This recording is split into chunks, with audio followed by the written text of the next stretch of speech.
The Trump administration says it's pushing to restart negotiations for peace with Iran. This on the same day that the Senate failed to pass a resolution that would have constrained President Trump's ability to wage war against Iran.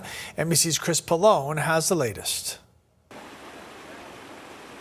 This morning, the White House projecting confidence a deal to end the war with Iran is close. We feel good about the prospects of a deal. This even as the Trump administration ratchets up the pressure on the Iranian regime to agree to the president's demands. This whole thing is really about no nuclear. They cannot have a nuclear weapon. If you do not comply with this blockade, we will use force. The White House putting direct pressure on the Iranian economy, a military blockade of Iran's ports preventing it from exporting oil. The Navy has turned around at least 10 ships since the operation began Monday. Iran now saying if the U.S. doesn't lift the blockade, it will prevent ships from passing through the Persian Gulf, the Red Sea, and the Sea of Oman.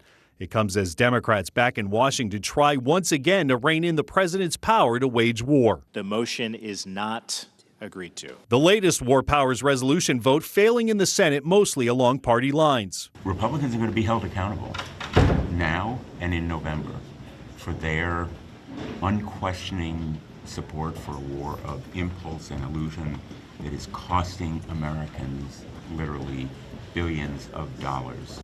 The War Powers Act of 1973 says the president can act without congressional authorization for 60 days. My hope is by the time we reach the end of that 60 days, this conflict will be over. That period is up at the end of April.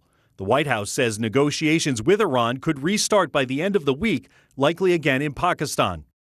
Chris Pallone, NBC News, Washington.